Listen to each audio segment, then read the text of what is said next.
यशस्वी मुख्यमंत्री श्री मनीष सिसोदिया जी, दिल्ली विधानसभा के अध्यक्ष आदरणीय श्री गोयल साहब, दिल्ली में मंत्री के रूप में अपनी सेवाएं दे रहे हमारे आंदोलन के साथी भाई गोपाल राय जी, और मां यमुना और विशेष रूप से यमुना पार के इस पूरे क्षेत्र के लिए अहर्निश रूप से संकल्परत और कार्यरत आप सबके लोकप्रिय विधायक हमारे मंत्री और अनुज कपिल मिश्र, और निरर्थक मुकदमों में गिरफ्तार हुए अनेकों विधायकों के बाद बच गए समस्त विधायक जो यहाँ पर उपस्थित हैं।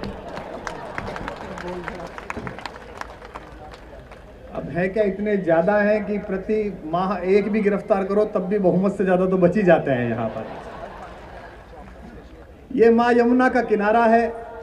उत्तराखंड के हिम प्रदेश में एक बड़ा विशिष्ट पर्वत श्रृंखला है बंदरपूछ, उसका एक छोटा सा हिस्सा है कालिंद, जहाँ से माँ कालिंदी निकलती है।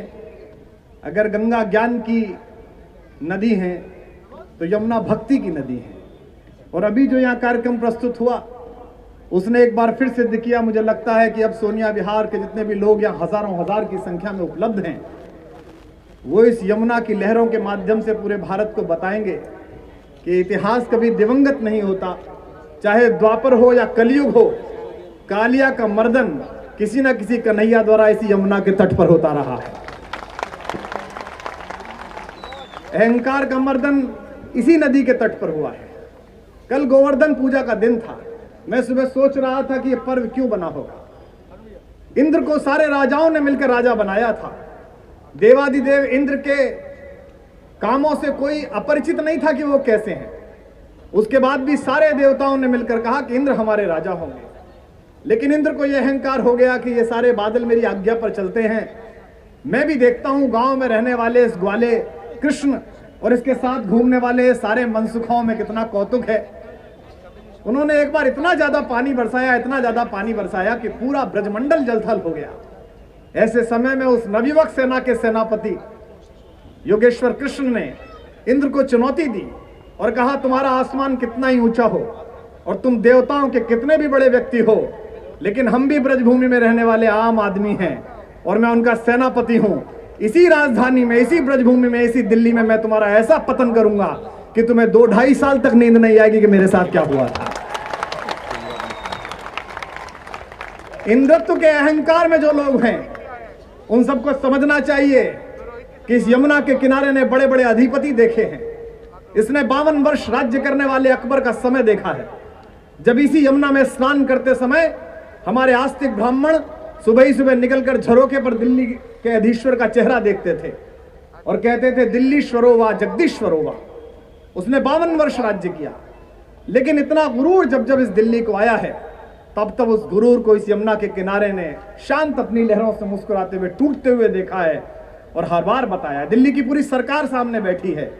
जिस त्वरा के साथ, जिस गति के साथ, जिस विनम्रता के साथ कपिल अपने सारे जनप्रतिनिधियों के स्वागत करने के लिए बाहर तक गए और जिस तरह 3 दिन से इस यमुना के किनारे पर घूम रहे हैं इस आयोजन के लिए, उसको देखते हुए मैं कहना चाहता हूं, ये विनम्रता बनाए रखना, अन्यथा इस दिल्ली ने बड़े बड़ों के अहंकार चूर किए हैं। और ये दिल्ली कहना चाहती है कि उधर वो हाथों में पत्थर बदलते रहते हैं, इधर भी अहले जुनू सर बदलते रहते हैं। ये दबदबा, ये हुकूमत, ये नशे दौलत किराएदार हैं, सब घर बदलते रहते हैं।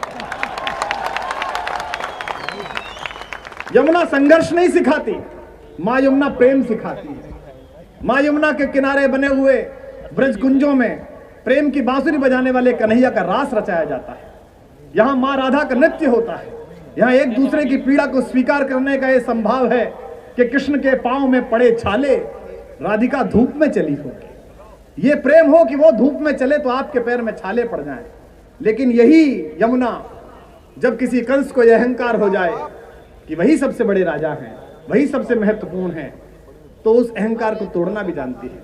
मुझे बड़ा आश्चर्य होता है कि सरकार चाहे दिल्ली की हो चाहे केंद्र की हो, हमारे अधिकारी, हमारे मंत्री अक्सर इस बात पर चर्चा करते हैं कि नदी साफ कैसे हो। ये बड़ा अजीब प्रश्न है, नदी साफ कैसे हो? अरे सबसे पहले अगर हम इस बात पर चर्चा कर लें और समाधान कर लें कि हम नदी को गंदा नहीं करेंगे तो साफ करने की क्या आवश्यकता होगी। मां यमुना के पास, मां गंगा के पास ये प्राकृतिक ऊर्जा है, ये बहता हुआ पानी है, ये आस्था का जल है।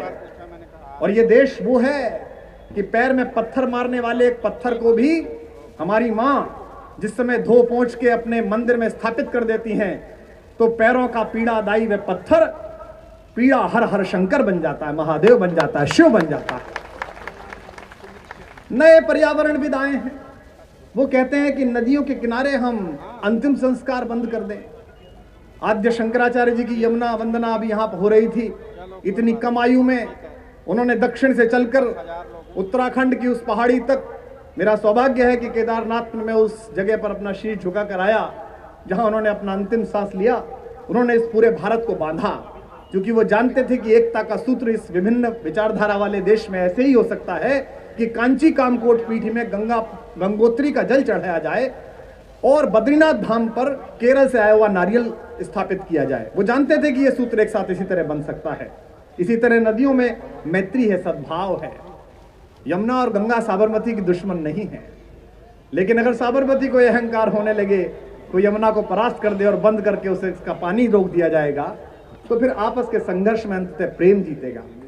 जितने भी लोग यहाँ पर हैं, अगर आज इस अभूतपूर्व कार्यक्रम में, ये कोई बड़ी शक्तिशाली सरकार का कार्यक्रम नहीं है, ये एक ऐसी सरकार का कार्यक्रम है जिसके अधिकारों के बारे में चौराहे पर खड़ा हुआ एक मूंगफली बेचने वाले से लेकर सुप्रीम कोर्ट तक सब टिप्पणी करते हैं कि ये इसके हिस्से में है, ये इसके हिस्से में नहीं है।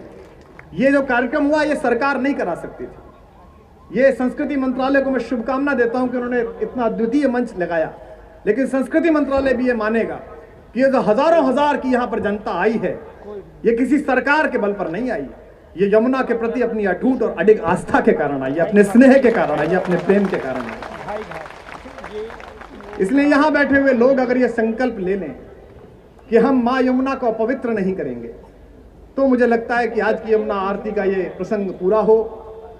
देश इस समय परिवर्तन की स्थितियों में है, नवीन विचार चल रहा है, नवीन युग है। आप जिस किसी आस्था के लोग हों, आप जिस किसी मान्यता के लोग हों, कम से कम अपने आस्तिक प्रतीकों के लिए, अपनी प्रकृति के लिए कम से कम आप अगर एक साथ हो जाएंगे तो बहुत अच्छा लगेगा।